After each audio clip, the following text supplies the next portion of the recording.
La Bella Fugitiva 2 de Bárbara Cartland, capítulo número 3. Ola estaba tan cansada que no escuchó cómo era levantada el ancla, ni supo cuándo el barco empezó a ser sacudido con fuerza al despegar de la bahía. En cambio, durmió profundamente, hasta que una llamada a su puerta la despertó. Ola indicó que pasaran. Entró un camarero moviéndose con dificultad para poner una taza cerrada, muy propia para cuando había mal tiempo en el mar, sobre su mesa de noche. «Nos espera una travesía difícil, señorita», dijo él. «Le he traído un poco de café. Si usted apetece algo de comer, el cocinero hará todo lo posible por preparárselo, aunque es un poco difícil trabajar en la cocina con este movimiento». «Café es todo cuanto deseo», contestó Ola, «y muchas gracias». «Yo que usted me quedaría donde está, señorita, si quiere un buen consejo», comentó el camarero antes de irse.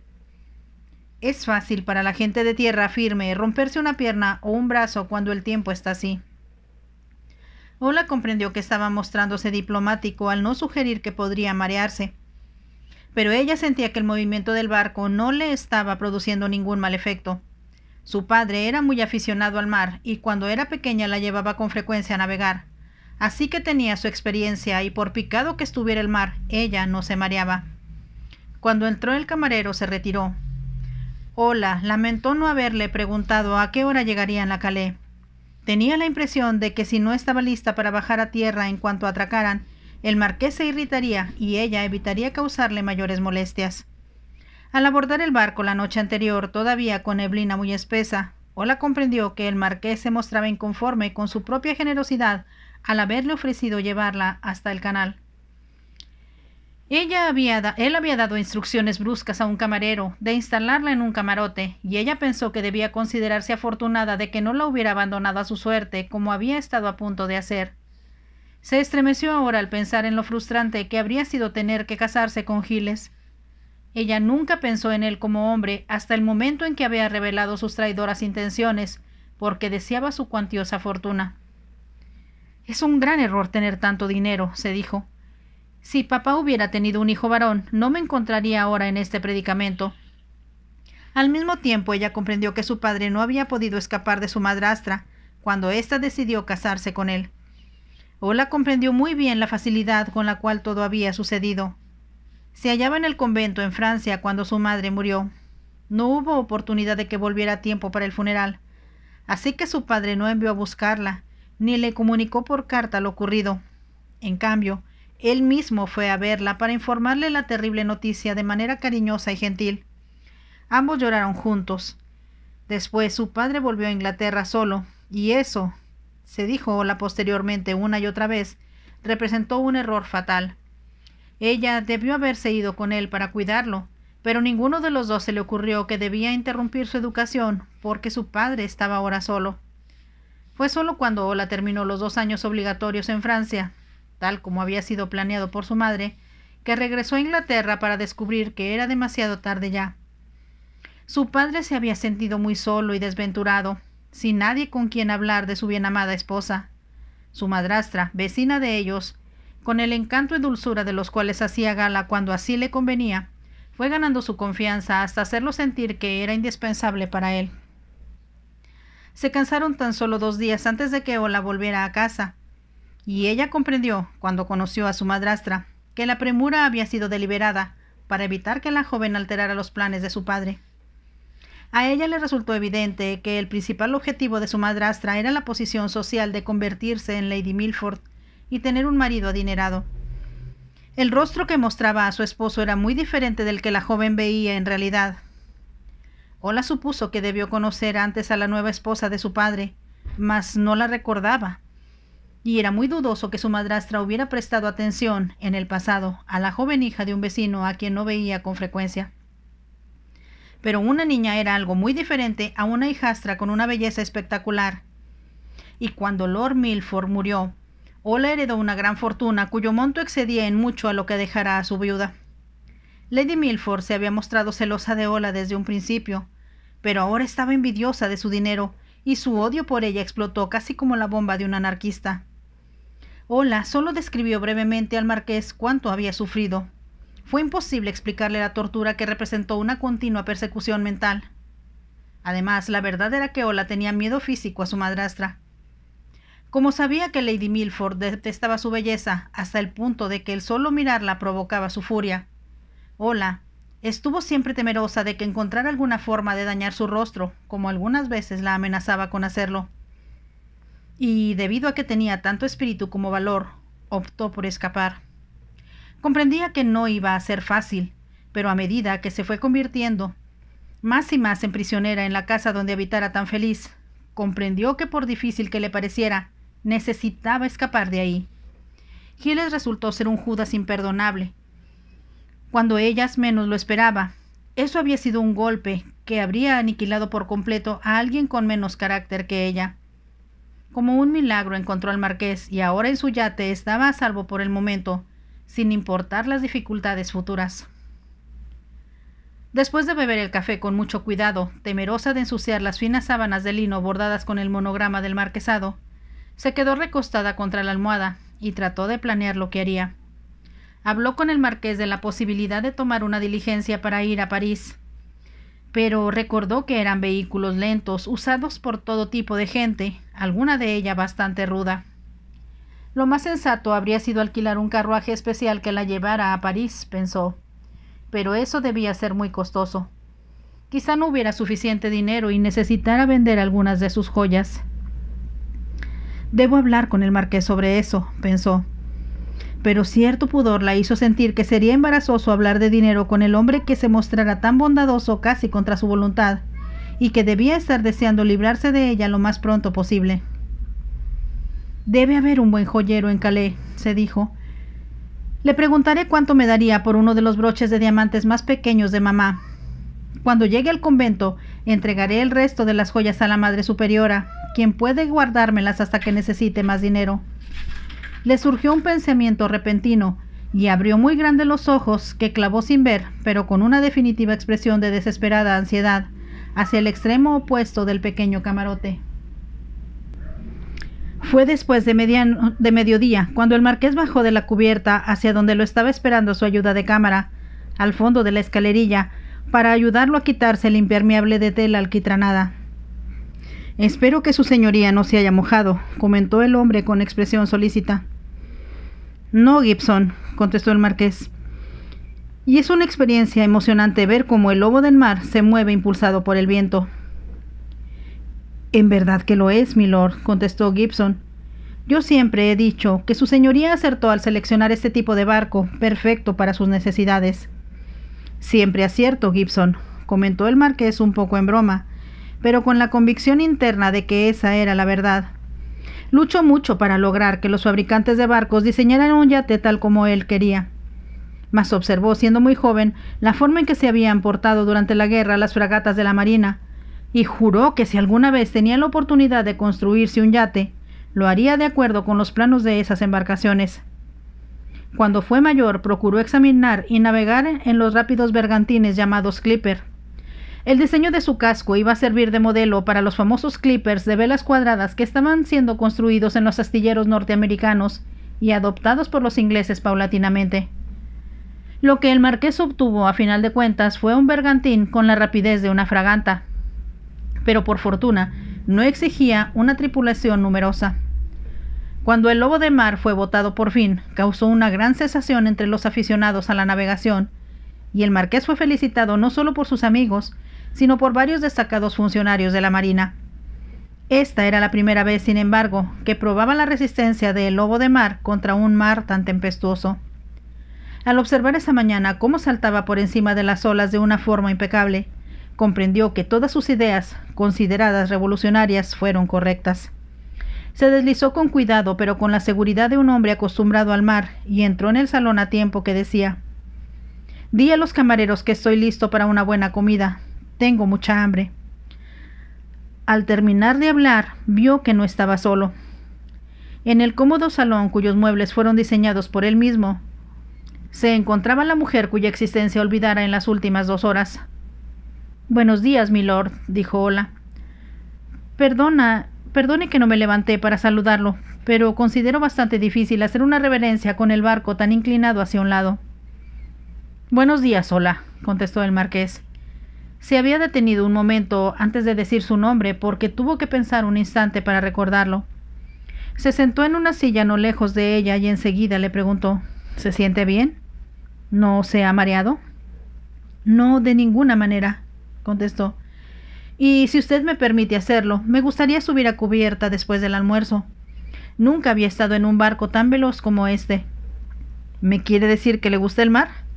Me encanta, contestó Ola con sencillez. Me alegra escucharla, dijo el marqués, porque tengo malas noticias para usted. Ola lo miró con expresión interrogante, y él explicó. Anoche ordené a mi capitán que se dirigiera a Calais, pero ha estado soplando un viento muy fuerte del noreste, y así no podremos acercarnos a la costa de Francia. Solo nos queda seguir navegando a lo largo del canal. Mientras el marqués hablaba, se había estado preguntando cuál sería la reacción de Ola ante la noticia. Ahora vio que sus ojos verdes se iluminaban y una sonrisa asomaba a sus labios. Imaginó que ella iba a resultar una pasajera indeseada que no renunciaría a la hospitalidad ofrecida por él. Como si ella captara su pensamiento, dijo: «Usted fue muy bondadoso, milord, al ofrecerse para llevarme a Francia. Ahora no debe irritarse. Sí, admito mi deleite en decirle que no tengo que dejar este precioso yate tan pronto como yo había anticipado». El marqués no supo con certeza cómo sucedió, pero cuando el camarero les llevó la comida, se encontró contando a Ola todo respecto a su yate y las múltiples dificultades que tuvo para que lo construyeran de acuerdo con sus ideas. «Tuve que luchar centímetro a centímetro», dijo, «y solo cuando estuvo terminado dejaron de aducir los constructores que mi diseño era absurdo y que el barco se hundiría o se volcaría en la primera tormenta. Me alegro mucho de ver que no está sucediendo ninguna de las dos cosas en estos momentos», comentó Ola riendo. «Está usted a salvo», declaró el marqués. «Mi barco es la embarcación más segura que existe. Estoy dispuesto a apostar mi fortuna y mi reputación por él». Hablaron de barcos y de lobo de mar durante todo el almuerzo. Fue solo cuando terminaron de comer que el marqués se expresó: «Cuando el viento disminuya y podamos dirigirnos hacia la costa francesa, he estado pensando que si nos pasamos a Le Havre, lo cual es muy posible, tal vez pueda llevarla hasta Bordeaux». «¿Va usted a pasar por la bahía de Vizcaya?», preguntó Ola. «Voy hacia el Mediterráneo», contestó el marqués. «He estado pensando en ir a Niza». Dijo aquello como si estuviera hablando consigo mismo. Entonces, al ver la expresión en el rostro de Ola, comprendió que había cometido un error. No tenía intenciones en ninguna circunstancia de llevarla a bordo un minuto más de tener la ocasión para ponerla en tierra. «Bordeaux me convendría muy bien, milord», dijo, «si no fuera posible llegar a Le Havre». Su respuesta, se dijo el marqués, era una cosa, la esperanza que vio en sus ojos era otra muy distinta. Nunca debía haberla traído, para empezar, pensó. Recordó a Sara y la forma en que lo forzaba a hacer lo que él no quería hacer. Su odio por las mujeres, hacia todas y cada una de ellas, descendió como una ola enorme sobre él. «Puedo asegurarle que mi capitán está haciendo lo imposible por llegar a Le Havre», dijo en tono agudo, «y sería un error que usted subiera a cubierta. Sopla un viento frío y se mojaría». Se levantó de su asiento al decir eso y sin mirar a Ola salió del salón. Ella lanzó un leve suspiro. Comprendió que solo conseguiría enfadarlo más si discutía sus órdenes. «Me gustaría saber qué lo mantiene tan alterado», se preguntó, y sospechó que debía tratarse de una mujer. Debido a que el marqués era tan apuesto y rico, sin duda alguna parecía muy improbable que una mujer de su agrado no se arrojara en sus brazos si eso era lo que él quería. Y sin embargo era factible que, como todos los demás seres humanos, tal vez él deseaba lo inalcanzable, aunque Ola no podía imaginarse qué podría ser. Si no le permitían subir a cubierta, cuando menos había numerosos libros en anaqueles que cubrían todo un lado del salón. Le causó sorpresa que hubiera libros a bordo del yate, porque ella sabía que cuando su padre se embarcaba, estaba siempre demasiado interesado en los aconteceres de cubierta para tener tiempo de leer. A Ola le pareció que el marqués era muy diferente de lo que hubiera esperado de un hombre como él. Había oído hablar tanto de la escandalosa conducta de los jóvenes aristócratas de Londres, que se había imaginado que el marqués pasaría la vida buscando placeres y diversiones. Recordó haber leído sobre él en los informes parlamentarios, además de ver mencionado su nombre con frecuencia en las páginas deportivas de los periódicos. Es evidente que es un hombre con diversos intereses, pensó, y decidió que los discutiría con él a la hora de la cena, si continuaba a bordo para entonces. La sola idea de que pronto abandonaría el yate la hizo pensar nuevamente en los temores y preocupaciones que la habían abrumado en su camarote, hasta que no soportó pensar más en ellos. Me las arreglaré como pueda, se dijo, tratando de tranquilizarse. Después de todo, no es la primera vez que voy a viajar por el extranjero, aunque será la primera que lo haga sola. Sabía que sería muy diferente de cómo viajara en otras ocasiones. Cuando sus padres la llevaron al convento, se hospedaron en el gran castillo de unos amigos suyos. Hicieron del viaje una aventura que Ola nunca olvidaría. Cuando volvió a Inglaterra con otras 2 muchachas que eran también inglesas, fueron acompañadas por 2 monjas y un correo que se había encargado de contratar habitaciones y de cuidar del movimiento de su equipaje. Ahora estaré sola, pensó, y no pudo evitar estremecerse y sentirse algo temerosa. Estaba convencida de que era más inteligente alquilar un carruaje especial. Aún así, tendría que hospedarse en posadas durante el trayecto, y sin duda juzgarían inusitado que una dama tan joven estuviera viajando sola. Un recuerdo acudió a su memoria que era por demás inquietante. Cuando volvía a Inglaterra con las monjas, se detuvieron en una posada en el camino principal entre París y Calais. No era muy grande ni tan agradable como las otras que habían encontrado también, pero como las monjas le explicaron, era más aceptable que los contornos. Cuando llegaron descubrieron que les faltaba una habitación y mientras el posadero discutía con el correo, una mujer se acercó al mostrador para hablar con el primero y Ola la miró con interés. Era francesa, con un rostro en extremo atractivo y cubierto por cosméticos. Tenía las pestañas con varias capas de máscara, la boca pintada de color escarlata y había rubor artificial en sus mejillas. Sin embargo, la ropa que llevaba era fina y elegante. Estaba tan bonita que Ola encontró difícil comprender por qué, cuando pidió una habitación, la esposa del propietario, quien decidió atenderla porque su esposo estaba ocupado, le dijo con voz desagradable: ¿Viene usted sola, señora? Pedí solo una habitación. Creo que eso contesta su pregunta, repuso la dama. No alquilamos habitaciones a mujeres que viajan solas, espetó la esposa del posadero con brusquedad. Encontrará el tipo de hotel que usted necesita más adelante en esta misma calle. Habló de una forma tan descortés que Ola esperaba una reacción agresiva de la dama ante esa impertinencia. Para su sorpresa, la mujer se limitó a encogerse de hombros y salir de la posada. Ola se preguntó ahora si ella recibiría el mismo tipo de tratamiento por viajar sola. Lanzó un leve suspiro al recordarlo. Entonces se dijo con gran optimismo que cuando menos había hoteles que aceptarían mujeres solas y tal vez serían más tranquilos. La perspectiva de llegar a París le empezó a parecer más difícil de lo que pensara al principio.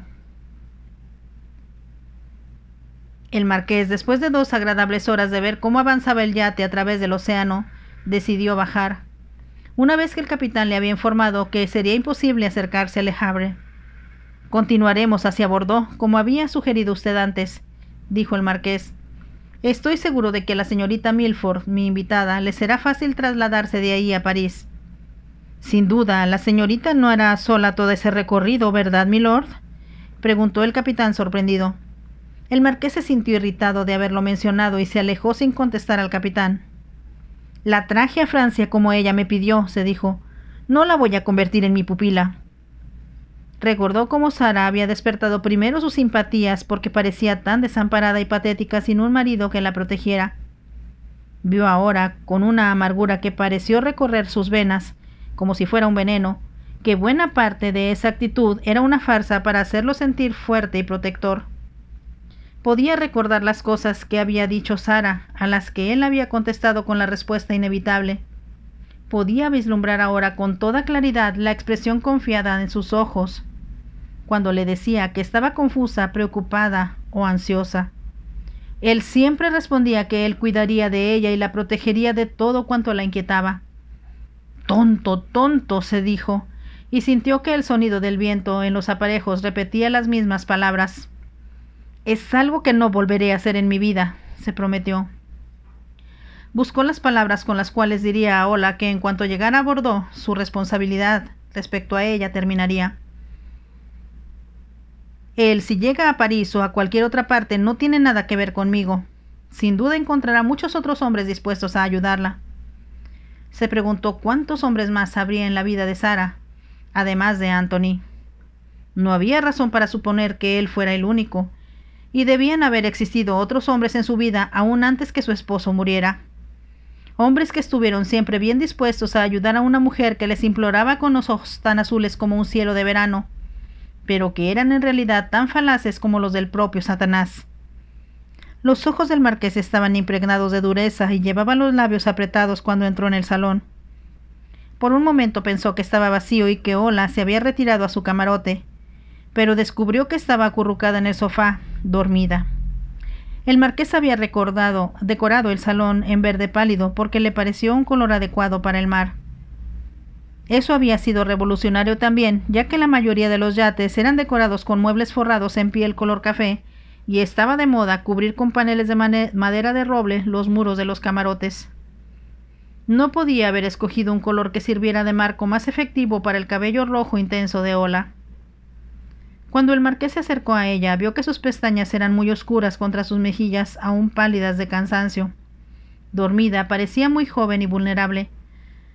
Se sentó en una silla frente a ella considerando su cansancio, por lo dramático que había sido para ella el día anterior.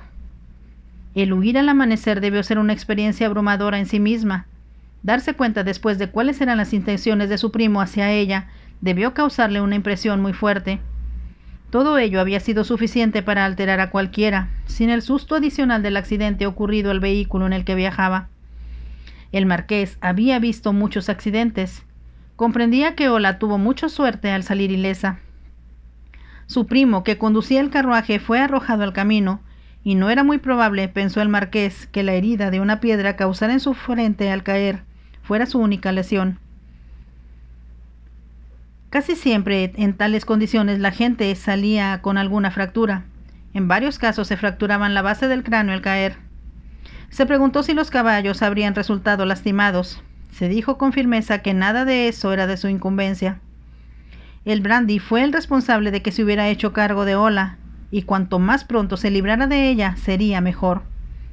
Conseguir un carruaje alquilado en Calais no habría sido difícil, porque era la ruta usada por la mayor parte de los viajeros, y los franceses, que eran muy hábiles para hacer dinero, tenían todo organizado para adaptarse a las posibilidades de cuanta persona visitara su país.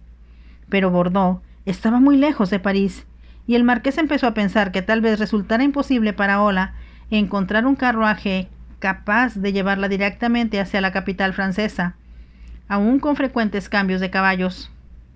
«No voy a preocuparme por ella, no voy a hacerlo», se dijo con firmeza. Pero enseguida pensó que era muy joven todavía. Era una dama, y como tal, acostumbrada a tener sirvientes, familiares, maestros e institutrices que cuidaban de ella. Ella puede buscarse un buen correo, infirió una parte crítica de su cerebro. Él se preguntó si un correo de prestigio aceptaría a una mujer que viajaba sola. Más aún, había correos que eran una verdadera amenaza para los viajeros. Algunos les cobraban sumas exorbitantes, otros estaban en complicidad con salteadores de caminos que les quitaban su equipaje y cuanto objeto de valor llevaban encima, antes de abandonarlo sin un penique en algún sitio aislado del país. «Maldita sea, ¿por qué tuve que conocerla?», se preguntó. Como si hubiera dicho en voz alta las palabras, Ola abrió los ojos.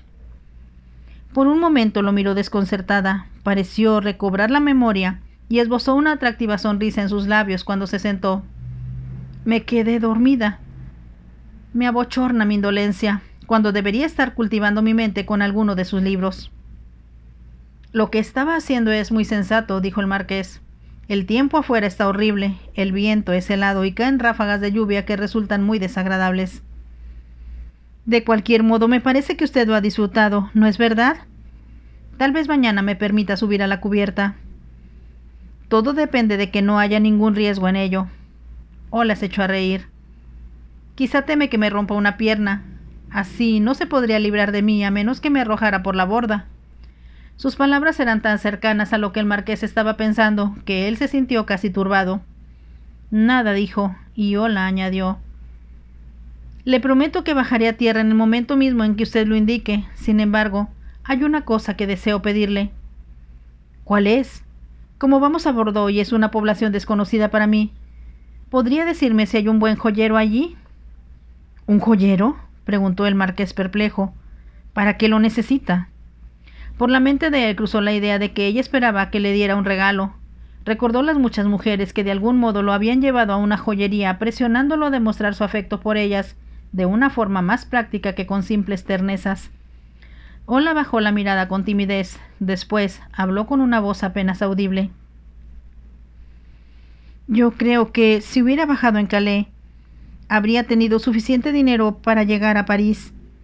Pero como Bordeaux está mucho más lejos, tendré que vender alguna de mis joyas y no quiero que me defrauden. ¿Cómo fue posible que haya salido de su casa sin suficiente dinero para llegar a París?, preguntó el marqués. ¿Cuánto trae consigo? Se hizo un profundo silencio y él tuvo la impresión de que ella no iba a decir la verdad.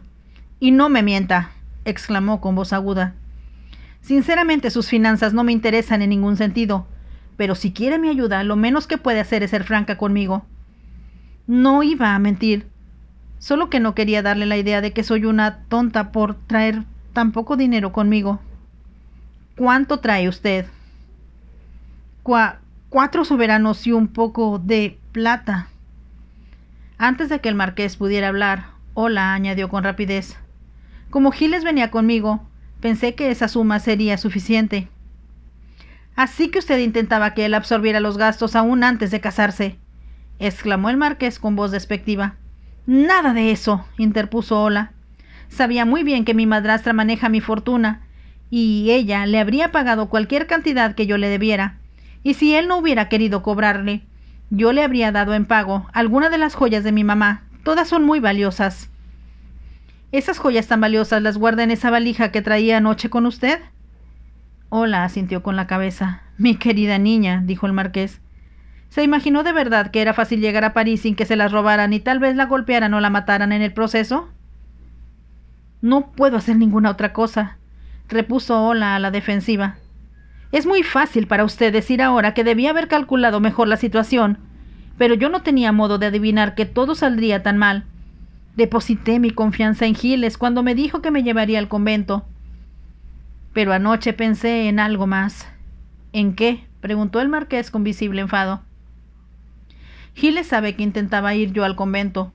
Cuando esté mejor me buscará en ese lugar, así que por ahora no podré acudir ahí. El marqués la miró. Entonces, ¿a dónde intenta usted ir? No he decidido todavía. Pero tiene que ir a algún lado. Sí, lo sé, pero no se preocupe por mis planes. Ha dicho con toda claridad que yo no soy su responsabilidad, y eso es verdad. Exactamente, reconoció el marqués. Al mismo tiempo, digamos que tengo curiosidad. Usted mencionó anoche una alternativa, creo. Sí. Le comenté que mi madrastra decía que yo solo estaba preparada para ser cocotte, pero no estoy segura de lo que significa esa palabra. Miró al marqués como si él pudiera explicársela, pero él no dijo nada, y ella continuó. Busqué un diccionario de francés, decía mujer alegre. Pensé que tal vez era una especie de actriz, ¿no es así? No precisamente, contestó el marqués. Espero que me lo aclaren cuando llegue a París. El problema es que no puedo ir por la calle preguntando dónde podría encontrar a un instructor que me enseñara a ser una mujer alegre. Tal vez me lo podrían informar en un teatro. Sonrió maliciosamente antes de agregar. Las monjas se escandalizarían mucho si conocieran mis intenciones. Según ellas, los teatros son inventos de Satanás, y siempre nos advirtieron que no asistiéramos a ellos. De vez en cuando, sin embargo, nos permitían ir a la ópera. El marqués empezaba a encontrar imposible el saber qué contestar a esta chiquilla ridícula e ignorante. Tomó una decisión. Lo mejor que puedo hacer, afirmó, es dirigir el yate hacia Plymouth. Allí encontraré un correo responsable que la llevará de regreso con su madrastra. Aún antes de que terminara de decir la última palabra, Ola lanzó un estrepitoso grito de horror. «¿Cómo puede sugerir algo tan abominable, tan cruel, tan traidor?», exclamó. «Sabe muy bien que no puedo volver al lado de esa mujer, y usted no tiene autoridad para mandarme con ella». Se detuvo para recobrar el aliento. Lo consideré un buen samaritano, pero en realidad es un lobo con piel de oveja. Es precisamente lo que usted llamó a su yate. Es usted un lobo de mar y lo odio. Él se levantó de la silla y sin mirarla se dirigió hacia la puerta. Habría sido una salida llena de dignidad, excepto que un repentino movimiento del barco lo hizo tambalearse y fue solo con la mayor dificultad que evitó caer. Una vez que él se fue, Ola miró con desaliento hacia la puerta, como si no pudiera creer que había oído correctamente. El marqués le pareció un hombre muy bondadoso y durante el almuerzo le agradó mucho su conversación. Y ahora de pronto, sin razón alguna, se puso en contra de ella y se estaba comportando a su modo tan mal como Giles se había comportado. ¿Cómo se atreve a tratarme como si fuera una chiquilla de la que se puede disponer sin consultarle? Hubiera querido desafiarlo a gritos. Al mismo tiempo, su instinto le decía que lobo de mar o no, lo mejor era suplicarle. Comprendió por el tono de su voz y la actitud firme de su barbilla que pensaba hacer cuanto había dicho y sería imposible para ella convencerlo de lo contrario. Si me devuelve a casa, pensó, tendré que escapar de nuevo y será más difícil intentarlo otra vez. Tenía la impresión además de que el marqués se encargaría de que ella no escapara mientras se encontrara con él. Deseó no haberle confiado la custodia de sus joyas. Pensó que ahora odiaba al marqués tanto como a Giles. Todos los hombres son iguales, pensó. No proceden con rectitud sino cuando conviene así a sus planes. Se preguntó por qué las muchachas en la escuela se referían siempre a los hombres como si fueran algo maravilloso y más deseable que ninguna otra cosa sobre la tierra. Odio a los hombres, se dijo Ola. Los detesto tanto como a mi madrastra. Todo lo que quiero es vivir sola, tener amistades y hacer todo aquello que quiero hacer, sin necesidad de recibir órdenes siempre. Se le había ocurrido tiempo atrás que cuando se casara estaría bajo las órdenes de un hombre al cual considerara con autoridad sobre ella. Eso sería soportable si estaba enamorada, mas sin amor sería intolerable. Había pensado que, debido a su fortuna, no tenía ninguna prisa por casarse, sino esperaría hasta encontrar a alguien con el cual vivir, porque fuera bondadoso, comprensivo y porque resultara grato hablar con él. Las monjas daban órdenes y cuando estaba con su padre, hablaba con ella, pero como en un monólogo, sin establecer el diálogo. De hecho, ni él ni nadie más se había mostrado nunca interesado en las opiniones o en las ideas de Ola. Cuando hablé con el marqués durante el almuerzo, él me escuchó en tanto le describí los diferentes barcos en los que navegué en el pasado, y a su vez me explicó las cosas que yo quería saber sobre su yate. Por los libros existentes en el salón, ella dedujo que él estaba interesado en muy diversos temas sobre los que Ola quería saber más. Hablaremos de ellos esta noche durante la cena, pensó entonces, llena de excitación. Pero ahora él había puesto en claro lo que pensaba respecto a ella. Era para el marqués una mercancía indeseada de la que se libraría como le conviniera, sin pedirle su opinión al respecto. Lo odio porque me engañó cuando yo pensaba que era bueno y honesto. No sintió impulsos de llorar al pensar en su futuro, solo sintió una profunda rabia. De algún modo se vengaría del marqués porque la había desilusionado cuando menos lo esperaba. Me alegro de que algo lo haya alterado. Espero que una mujer lo haya lastimado en lo profundo. Ola suspiró. Se lo tiene merecido. Si él me contara alguna vez cuánto daño le hizo esa mujer, me reiría de él, porque me alegra que lo hayan hecho padecer. Todo eso estaba muy bien, pero no resolvía su propio problema. No parecía existir posibilidad de que hiciera nada por el momento, a menos que estuviera dispuesta a arrojarse al mar. Tal vez si hago eso, pensó, moriré ahogada y él lo llevará en su conciencia por el resto de su vida. Pero se dijo sensatamente que él lo atribuiría a una mente desequilibrada y se iba a olvidar del asunto aún antes de llegar al Mediterráneo. Ola decidió que no se daría por vencida. Se apoyó en los cojines y empezó a planear cómo eludir al marqués y sus intenciones de una u otra forma. Tal vez si me escondo en la bodega, él supondrá que he bajado a tierra y solo me encontrarán cuando estemos otra vez en alta mar. Le parecía una posibilidad, excepto que tenía la impresión de que él se aseguraría de que el correo actuara también como carcelero y que la vigilara de modo que no pudiera escapar hasta que él ya estuviera muy distante de ahí para siquiera enterarse. ¿Qué voy a hacer?, se preguntó Ola.